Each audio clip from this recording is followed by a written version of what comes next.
Well, it's Thursday, June 25th, 2026. I'm Brittany Noble, and here's what's coming up on the breakdown today. A family of a Black woman found hanging is searching for more answers surrounding the suspicious death of their loved one. We'll tell you what they're doing to solve this mystery. And from journals to planners, one entrepreneur is proving that representation belongs in everyday life. We meet the founder of Be Rooted in today's Noble Spotlight. And building generational wealth isn't just for the wealthy. We are sharing practical strategies to help families create financial security and a lasting legacy. The breakdown starts now.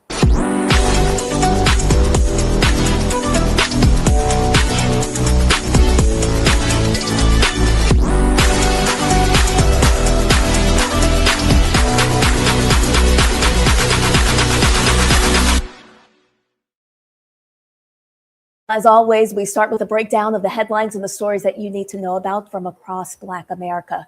The death of a Black woman found hanging from a tree near Gwen Cherry Park in Miami-Dade is being ruled as an apparent suicide, but her family's not convinced. A growing number of questions continue to surround the death of 27-year-old Tonia Miller, who was found dead on June 18th after allegedly traveling to Miami to celebrate Juneteenth. Miami-Dade Sheriff's Office is calling it an apparent suicide and does not suspect foul play, but won't provide further details about her death. Her family is now seeking an independent autopsy. And the Wilkinson County Board of Supervisors in Mississippi rejected a request to rename the road where a Black World War II veteran was gunned down in what is believed to be the first killing by the White Knights of the Ku Klux Klan. Clifton Walker was fatally shot in February of 1964 by the KKK while driving home.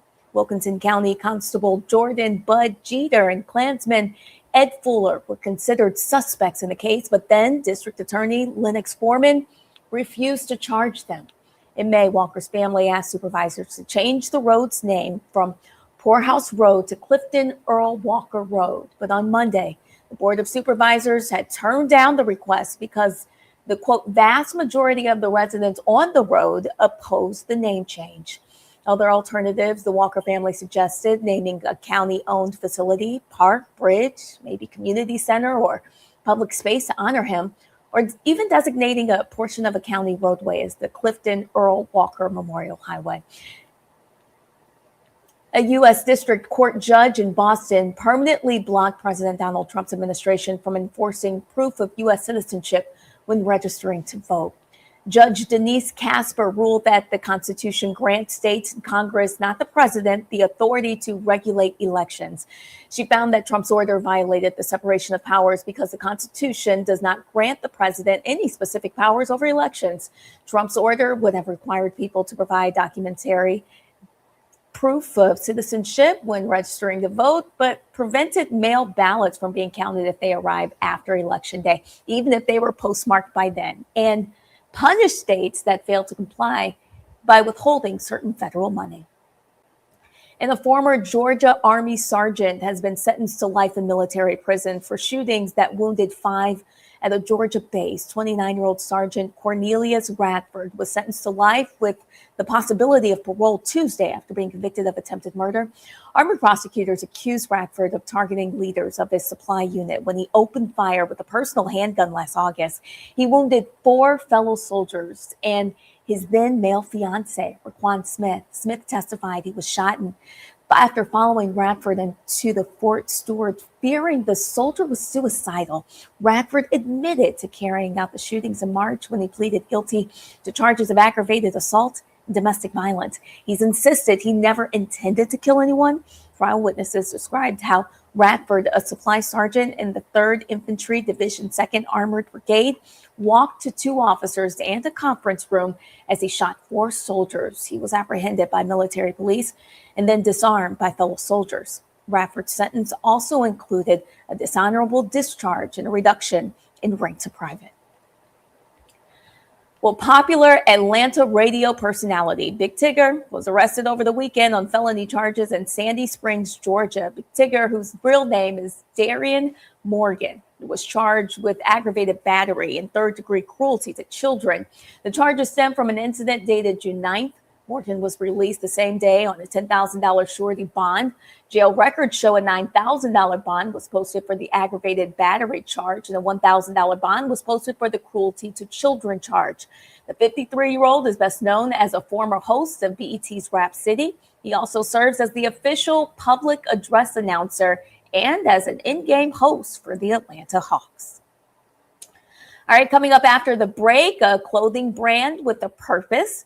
We will meet the founders of a clothing brand and the company.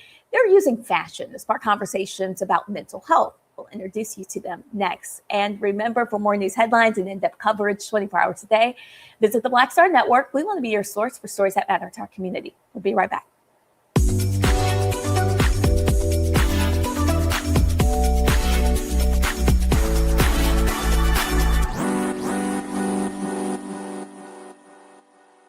With medicine and science under attack, I want to keep you and your family informed and healthy. I'm Dr. Ebony Hilton, and I knew at the age of 8 that I wanted to be a doctor. So I studied hard and became the first African-American female anesthesiologist hired at the Medical University of South Carolina since its opening in 1824. And I always say I was made into a doctor, but I was born to be a mom. And as a new mom, wife, sister, daughter, and friend, I understand how frightening a medical crisis can be. I care for individuals on some of the worst days of their lives, and it's my mission to provide you with a safe space to gain clarity on issues affecting your mind, body, and soul. I recognize that there are health disparities, particularly as it pertains to race, and I want to help bridge the gap between you and your healthcare providers. Join me every Thursday for Second Opinion on the Black Star Network, where each week I'll invite experts from various medical fields to share the latest health news. We'll discuss topics such as the vaccine debate, mental and sexual health, medical bias, infertility, menopause, andropause, nutrition, and aging. Together with my medical colleagues, we aim to provide you with a second opinion. Don't miss it, Thursdays only on the Black Star Network.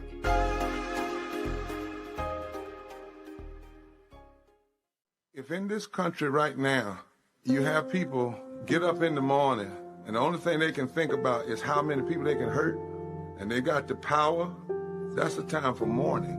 For better or worse, what makes America special, it's that legal system that's supposed to protect minorities from the tyranny of the majority. We are at a point of a moral emergency. We must raise a voice of outrage. We must raise a voice of compassion. And we must raise a voice of unity. We are not in a crisis of party versus party. We are in a crisis of civilization, a human rights crisis, and a crisis of democracy itself. And guess what? You've been chosen to make sure that those that would destroy, those that would hate, don't have the final say, and they don't ultimately win. I'm Risa Colbert, and you're watching the Black Star Network.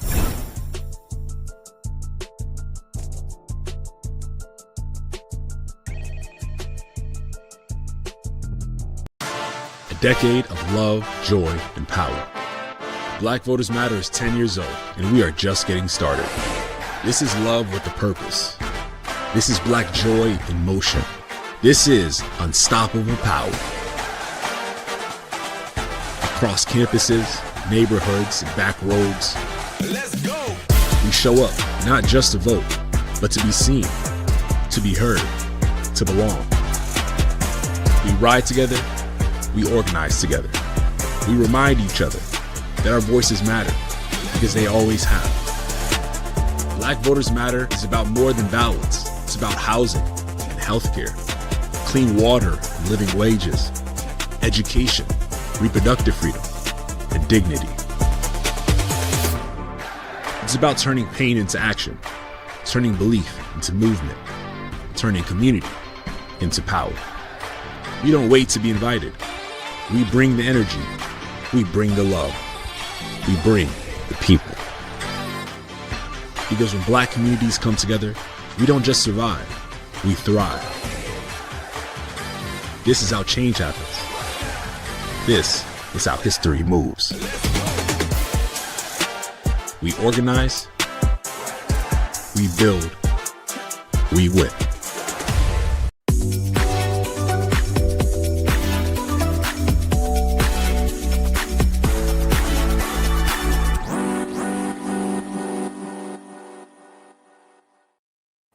Welcome back to The Breakdown. In our Black and Missing segment, we are asking for your help finding Darren Hale.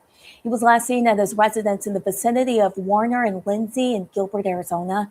His vehicle was left behind. If you have any information, please contact police.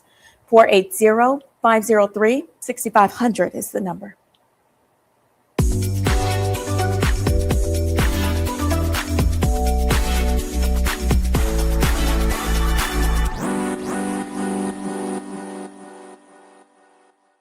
Roland Martin Unfiltered. Federal officials have changed the requirements for who could qualify as a minority-owned bank.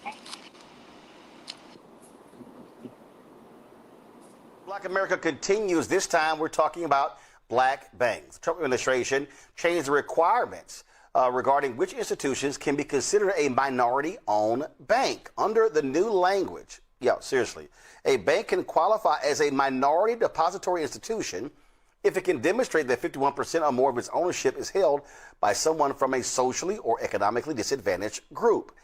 However, the National Bankers Association is pushing back, arguing the change could make it harder for future minority-owned banks to qualify for MDI status. Nicole Elam is President and CEO of the National Bankers Association. Nicole, glad to have you here. I have been continuously laying out since Trump got inaugurated this attack on Black America and how they are attacking political, civil rights, legal, social justice, economic, the entire black infrastructure. This is another one of those examples. Absolutely. As you laid out, this action follows a series of federal decisions, whether it's executive orders, it's court cases that are moving away from race-based assumptions and moving more towards race and gender neutral policies. And this is the latest of many attacks of this nature. We have, so they're saying that, if you are a white man or a white woman and you claim that you are economically disadvantaged, you can qualify.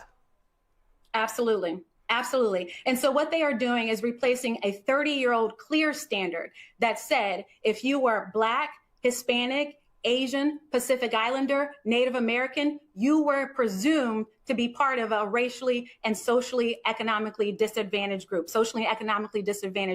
Now that completely goes away. So now I can be anybody, a white man, and I can make the case that I am a part of a socially and economically disadvantaged group. And so it's opening up the floodgates, and it's going to have a chilling effect on the industry because the very communities that are going to be impacted by this are the communities that were created to be protected by this particular policy. So it's going to have a chilling effect. And so whenever you replace clarity with uncertainty, it's going to impact new banks. They're not going to want to be designated as an MDI. Why? Because I don't know if I'm going to be able to meet the standard because you took away the standard to hurt me. So why would I go through this process? It's also going to have a chilling effect on the existing MDIs. As you know, there are only 24 Black banks, and those banks need to grow in order to do more lending in their community. But I'm going to think twice. Do I want to raise capital to grow? Do I want to merge with another bank to grow? Why would I do that? Because if I do that, that's a material change.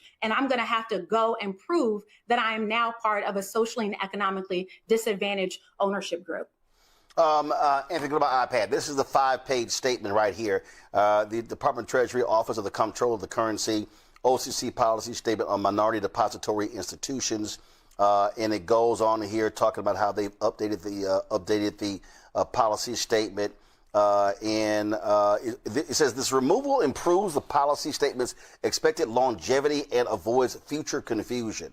The document includes other conforming edits. For example, under the previous version of this policy statement, the OCC could, at its discretion, continue to designate a bank as an MDI under certain circumstances when the bank no longer met the statutory definition of an MDI to improve the policy statement's consistency with FIRREA while minimizing disruption to current MDIs. The updated policy statement describes how the OCC will maintain the designations of current MDIs. And so they're claiming that, this is not going to be a disruption, Nicole.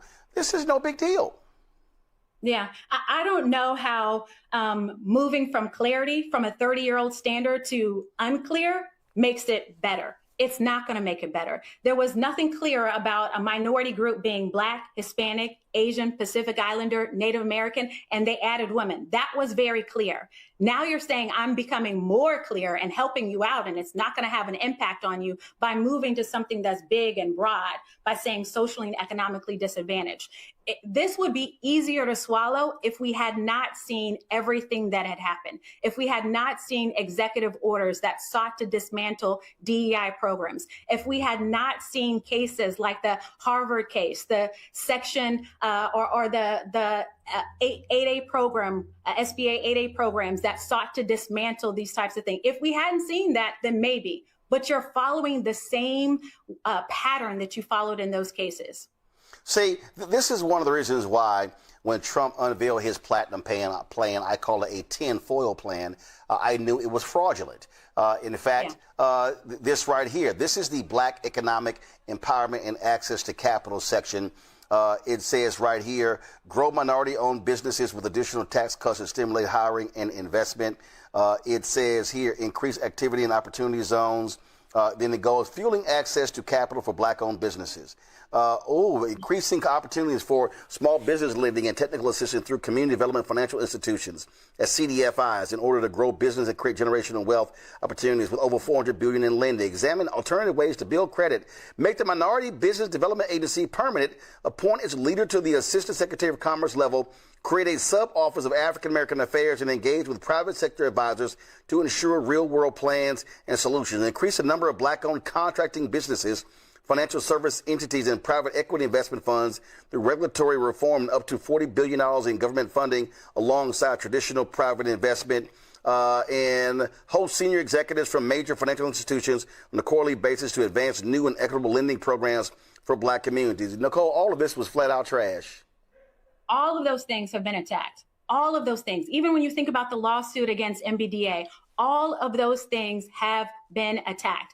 And what we do know is that capital is the civil rights issue of the 21st century. And when you attack people's ability to have access to capital, you attack their ability to build wealth. And when you come after Black banks, you are coming after communities' access to capital. That means people aren't going to get access to mortgages. They're not going to get access to small business loans. They're not going to be able to build businesses, buy homes, save and invest in their future. They're not going to be able to do that. Why? Because what we know for certain is that Black banks do more lending in their communities than their peers. We do 2 times more lending in our communities than our peers. So when you are attacking capital, you are attacking our ability to build and create wealth. And they have been systemic along the way. In this move to be more race neutral, in this move to be more gender neutral.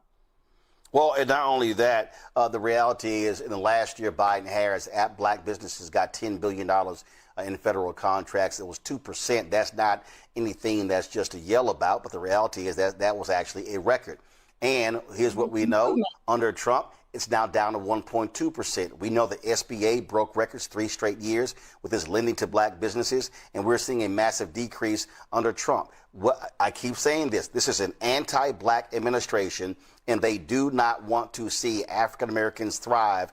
And these things that they are doing are very specific in terms of how they are attacking Black America. Over the last 5 years, you saw the most growth amongst Black banks that you had ever seen. They grew by 80% in asset size, the most growth that you have ever seen. Now you're starting to see a decline. And that's not by accident. It was because you had policies that were in place that were focused on helping these Black banks grow. And now you have policies in place that are doing the very opposite. And so I just want to be perfectly clear what you just said here. Let's be real clear.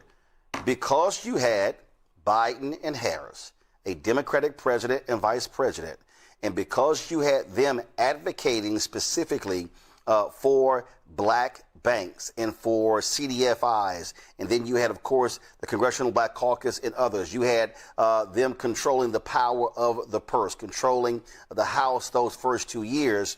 There was a direct benefit to Black America as a result. And so when you talk about lending, that's lending to small businesses, individuals who need that support. And let's just be perfectly honest, and I'm going to name names. These are businesses that could not go to a J.P. Morgan Chase or go to a Bank of America or go to a Wells Fargo to get that investment, to get those loans, to get those lines of credit.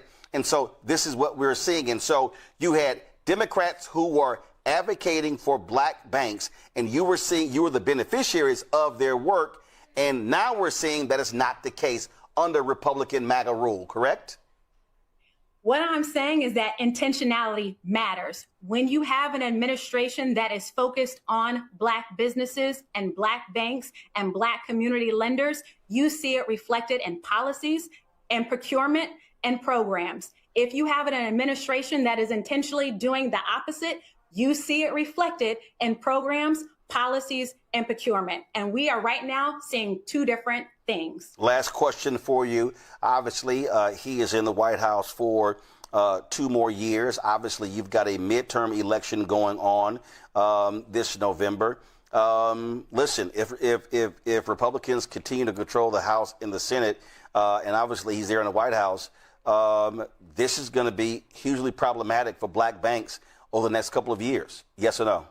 Absolutely. Yes. You are not going to see new black banks being formed. It's going to be very difficult for black banks to grow and to raise capital. Why? Because why would I go through the process of putting myself through a new designation that is unclear if I don't know what the outcome is going to be? So it's going to have a chilling effect on new banks. You're probably not going to see a lot of new black banks being formed. And it's going to have a chilling effect on existing banks who are trying to grow, raise capital, and merge. All right, then. Nicole, we surely appreciate it. Keep up the good work. We appreciate you joining us. Thank you for having me. All right, quickly go to my panel, Rebecca Carruthers.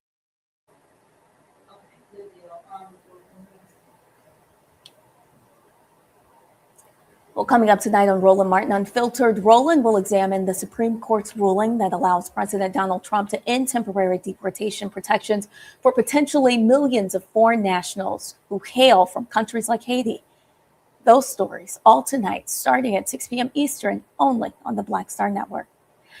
Well, coming up after the break, one entrepreneur is making sure women of color see themselves every day through journals, planners, stationery, and more. After the break, we're talking with the founder.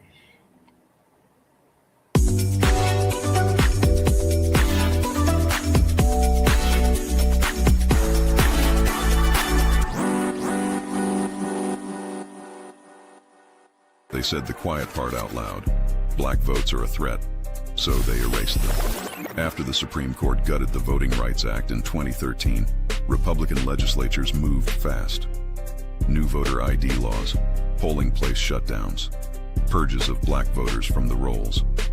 Trump's Justice Department didn't stop it, they joined in. In 2018, his DOJ backed Ohio's voter purge system, a scheme that disproportionately erased black voters. Their goal, erase black votes and political power. Yeah, that happened. These are the kinds of stories that we cover every day on Roland Martin Unfiltered. Subscribe on YouTube and download the Black Star Network app. Support fact-based independent journalism that centers African Americans and the issues that matter to our community.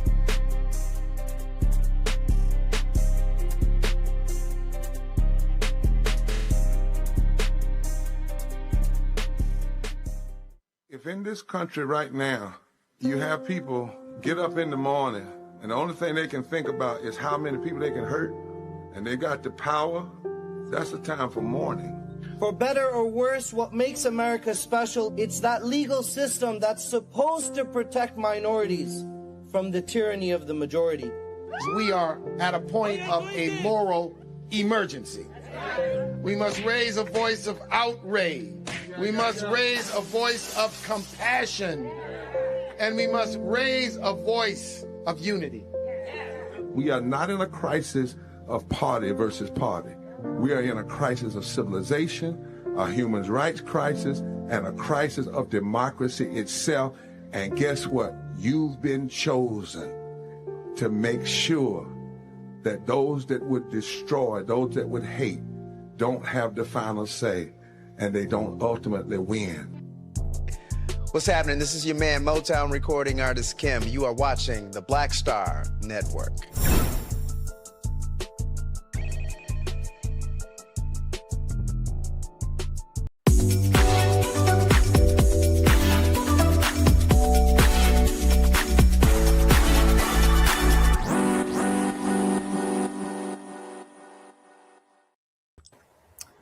Welcome back. When people hear the words generational wealth, many assume it's something only wealthy families can achieve, but building wealth is less about how much money you make and more about the decisions that you make with the money that you have. Joining us now is financial educator Angie Matthews, creator of the Happy Investor Method. Thank you for joining us.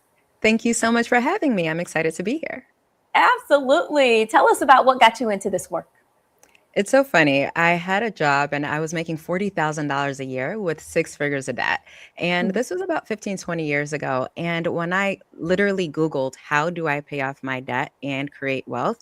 It said the only 2 things I can do is to be an entrepreneur as well as start investing, because every first generation self-made millionaire had to do the same thing. And so I decided to do both, not either or. Oh, wow. Tell us a little bit more. So, when you think about investing, oftentimes, especially for me, I grew up in Queens, New York, and I didn't really know a lot of extremely wealthy people. And when I thought about investing, everyone that I saw doing it, you know, hedge fund, uh, Warren Buffett, big bankers, no one really looked like me.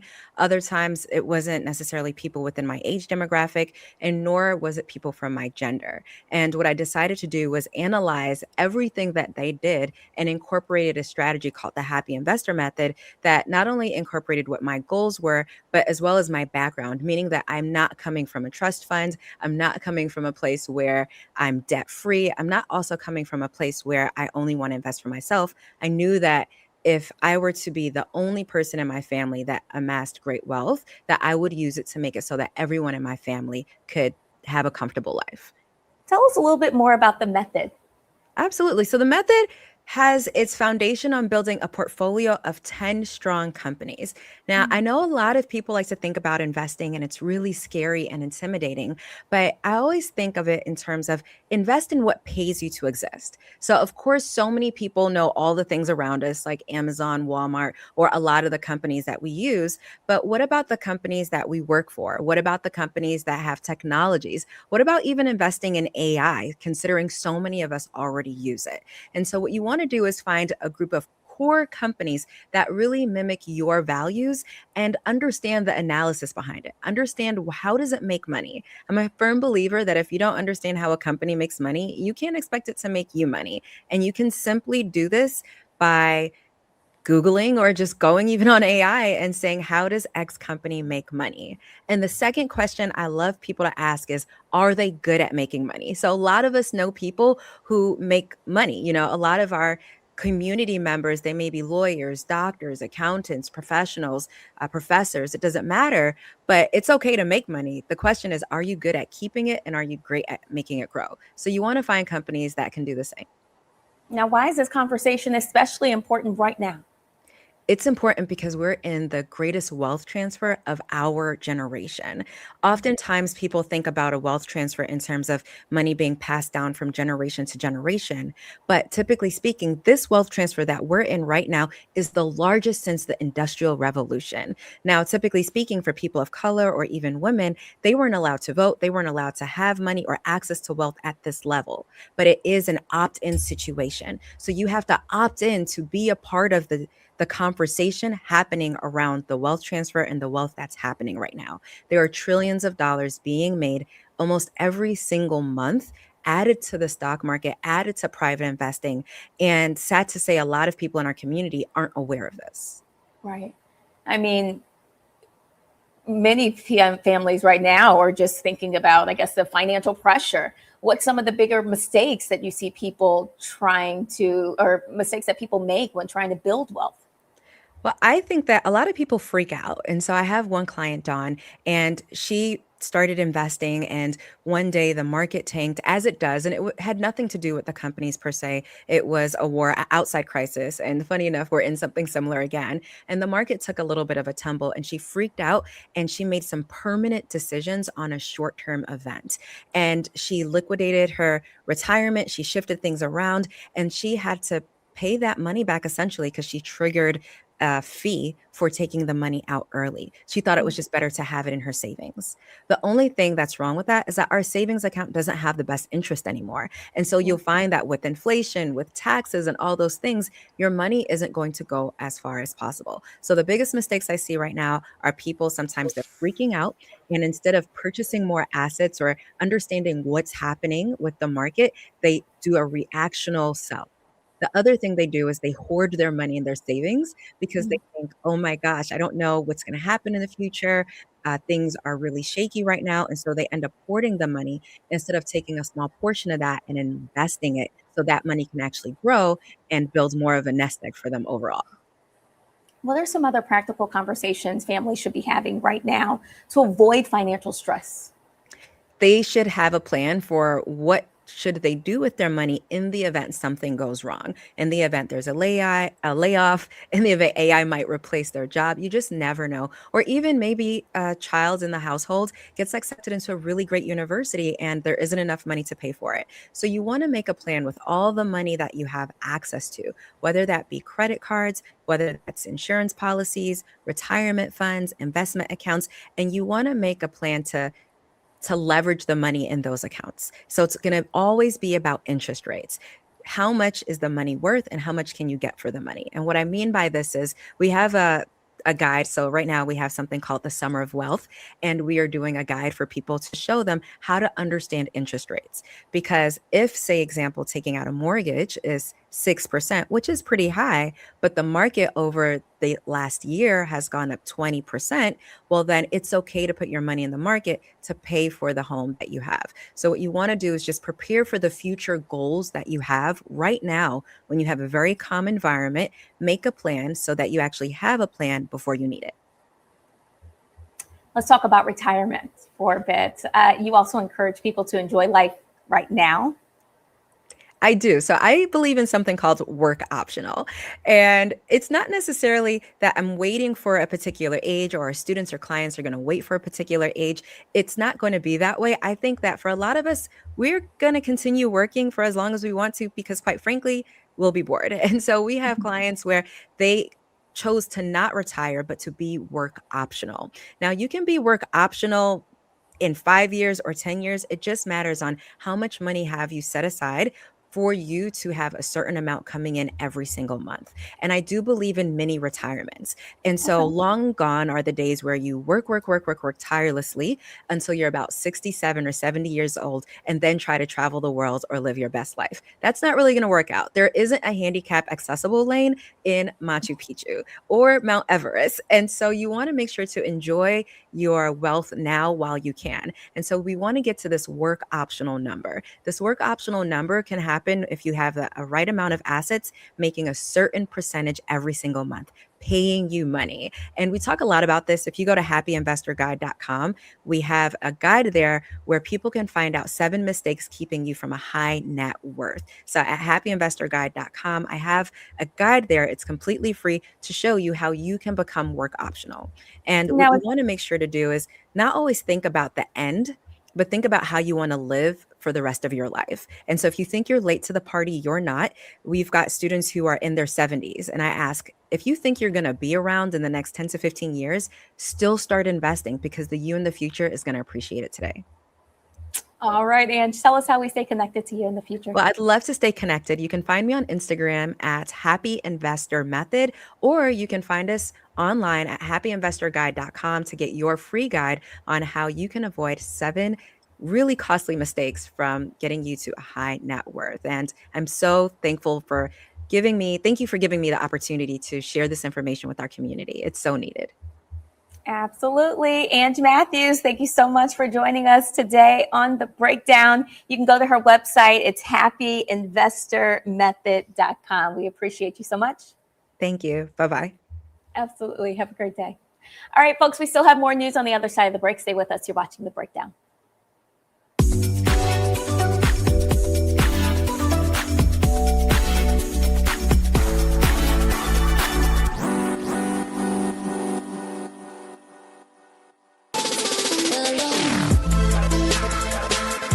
Hey y'all, welcome to The Other Side of Change, only on the Black Star Network and hosted by myself, Bria Baker, and my good sis, Jamira Burley. We are just two millennial women tackling everything at the intersection of politics, gender, and pop culture.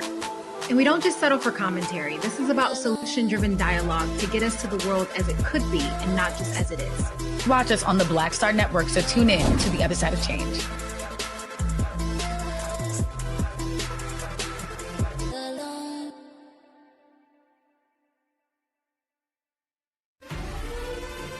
Violent white supremacy is, quote, the most persistent and lethal threat in the homeland. The greatest terrorist threat to the homeland is the homegrown violence stream, including hate crime committed on behalf of some kind of white supremacist ideology. They are coming after everything in Black America. MAGA and Donald Trump are specifically targeting Black America. They are going after the money.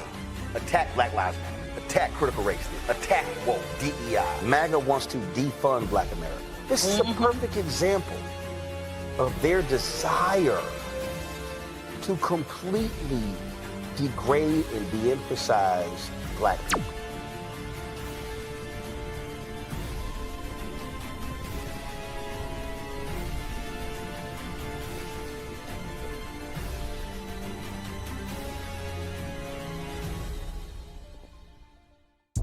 Hi, I'm Swing Cash, Basketball Hall of Famer, and you're watching Black Star Network.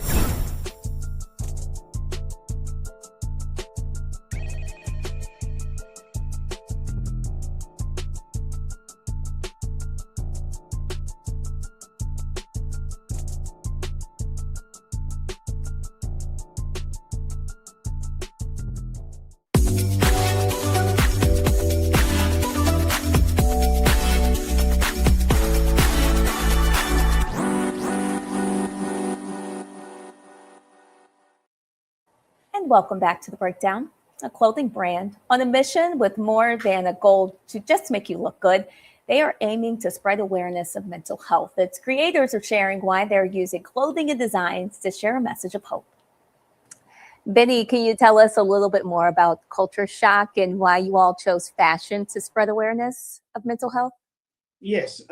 So clothes is, it has been a way for, people to express themselves, just to like the different style and what we wear and things of that nature. And when I had the idea to create Culture Shock, I wanted it to do it in that way, a way where it's not just like a word of mouth, but you wearing something and somebody else seeing it and reading whatever it is in the bag or just seeing the graphic design in front of it, it can spark some type of, conversation in their head, whereas they can just think about like, well, I'm going through that same thing. So, maybe I should talk to them or just like, just find the ways to help themselves. So I figure clothing brand is right now kind of the best way to go about doing that.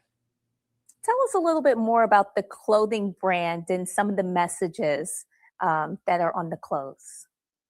So I can take that one. Yeah. The one that I'm working on right now is a design saying I'm not good enough. So basically, I want to kind of, whenever I get into that creative mindset, I want to create something that has a different message all throughout. Of course, we want to still stay within that realm of mental health, but we want to have a message that can clearly be seen and clearly can be felt as well. So the work in progress is I'm not good enough, but the ones that I sent for what we're doing today is Menace to Anxiety. That's one of the designs. And also Broken, Not Voiceless. Basically saying that even though you have broken pieces inside, you're not voiceless. You never will be voiceless. So that's just a few of them. Tell us a little bit more about these messages that are on the shirts or the apparel, if you will, and what you want people to feel when they're wearing them or when they see them. I'll take this one. I feel like the different message we put, I feel like it's just like things that we go through on a daily basis that a lot of us aren't taught to, express or taught that it's okay to talk about or even feel. So my what our mission is when you wear this, not only are you wearing clothes that you actually like, but you're wearing something that shows your pain, that shows that you're taking back that what you're going through and you're owning it, and whoever sees it, they also realizing that, hey, I may be going through that same thing, so I'm not alone. So that's kind of like the message behind that. And tell us more about what is your clothing brand doing to help spread awareness of mental health? I mean, really in the messages. So a lot of what we're doing right now is basically making a lot of different clothing that has a whole range of messages. And what we want to do is have people wear these clothes, have people who are feeling these things and wear them around, wear them wherever they can, and kind of like spread that message of you're not alone and you will absolutely be welcomed into this community. And that's what we're really aiming for. We want to build a community of people who are wearing these sets of clothes. And what really helps is that we have the design on the front, but we also have poetry on the back. So when you are in closed spaces or when you are able to really communicate with that person, you'll be able to read the poetry and you'll be able to talk about that poetry. You'll be able to communicate with the range of people who are within these closed spaces with you. And I think a lot of what we're doing right now is just trying to get that message out there and going to different events, going to different things that we see ourselves that are centered around mental health and centered around art. And that's really what would help spread that message more, because that's what art is about, community. Are either of you poets? Is it your poetry that's on some of the apparel, or how did you come in contact with these poems? Well, I'm a poet, so like majority of the stuff is things that I write. Because I did wanted to do something different about. I wanted to incorporate not just art but my creativeness. So I decided to just come up with different poetry, and Colin would sometimes come up with designs and stuff like that, and then bring it over to me, and I'll look at it, and then I'll we'll talk about what kind of message we want behind the design, and I'll come up with the poetry, hand it to him, and he'll look at it, and we'll both kind of like agree on what to keep. Could you tell us more about that, Colin? So when we kind of like go into our own kind of separate creative processes, I am more of a designer. I'm more of a painter. So a lot of what I do kind of like surrounds the space and the landscape of what we respectively study. So a lot of the time, whenever I'm creating and whenever I'm doing whatever could help the brand grow, I'm mostly thinking about what is a relatable piece, what is something that I feel as though I've personally talked to other people about within my mental health, within their mental health, because at the end of the day, it's still a conversation piece and it's still something that we want to use for a community. So we are constantly just kind of like talking about these things. We want it to be conversations. And what art, or what my art is, it's kind of a space in which I create something and I let them decide what their story is or what they relate to. And just another design that I'm thinking of right now, Reduced to Nothing, that's completely separate. If you want to check out our website, you'd see that on there as well. But that's something that one of our ambassadors said that it reminds them of ego death. And I really like that. I really like how he kind of made his own kind of meaning to it, because for me, it was just kind of like this idea of just being in the world and how every dangerous thing, everything that's just kind of like going on, politics, environment, all of that, it puts you in a space where you just feel like you're nothing. You're like a pebble. You're starting to become less and less of your golden self. And to hear that from somebody else is just kind of like a new idea, a new way in which we can really spark these conversations. Yeah, that's good. I mean, you're really sparking conversations about mental health and wellness. What does taking charge of your mental health even look like for either of you? Well, Colin, you can answer first. I'll answer second. Okay. Well, for me, I like going to the gym. That's one of the things that I like to do now. I used to go to the gym a lot, but I kind of like discarded it when I started to like really get deep into my artistic craft. But gym and then journaling, but also therapy. Therapy helps out a lot. I am a full advocate of therapy because it just introduces new ideas that you just never thought of before. And it really helps to have a therapist to just kind of like talk through it with you, because then it's no longer just in your journal, it's out in the open. That's good. I love therapy as well. What about you, Benny? What does mental health wellness look like for you? For me, it's actually funny that you said that because I've been going through my own mental health stuff like lately, and I usually also do gym. I go to the gym every single day, so Saturday and Sunday. I pray a lot, go to church, so I talk to God about everything that I'm going through, and yeah, like majority of it is also like where I do write poetry. That's kind of for me is not only an outlet, but it is an escape. It is a way for me to showcase that, this is what I'm going through and I'm putting it on paper, or if I'm recording it from, my own Instagram and stuff like that. It's just a way for me to physically just feel connected to my work and the things that I'm going through. And sometimes I do talk to my friends. It's not, I don't do it a lot. I should, but I do talk to my friends sometimes. So it's, just different things that I do. I go for walks and just stuff like that. Yeah, it's good having a community. And so, what is your hopes for the future of Culture Shock? Honestly, I feel like we might be, Colin, stop me if we're on different pages, but I want us to be able to create a community, so full of broken people, because at the end of the day, we're all broken in some way. And I want us to be able to talk about what's going on for us to like not feel like we're being judged for, being depressed or thinking about suicide or just things of that nature. Because right now, mental health really is important. There's a lot of bad stigma around it. And I just want us to be that safe place where people know, hey, this isn't just a clothing brand. It's a community built on, broken people. It's a community where we can come in and talk and share stories. And even if you don't buy anything, that's fine. As long as you just come here, you just, talk, send a message, and, we'll do our best to try to, respond and create this community for everybody else. Oh, that's wonderful. How can we get a hold of some of your apparel? So we've got a website. We've also got an Instagram.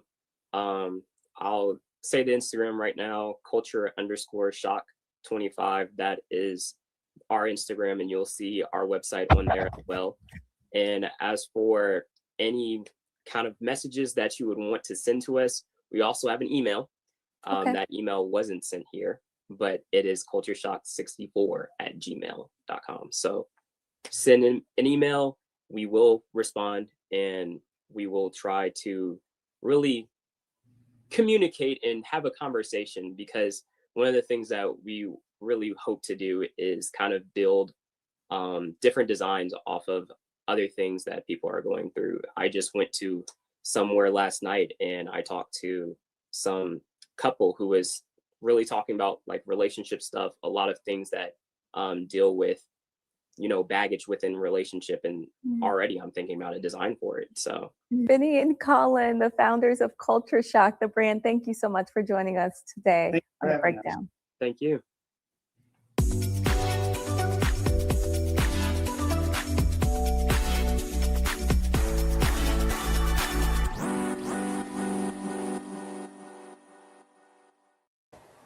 Well, that will do it for us today on The Breakdown. Thank you for spending part of your day with us, and we'll see you again tomorrow, same time, 12 p.m. Eastern, right here on Black Star Network. Have a great day.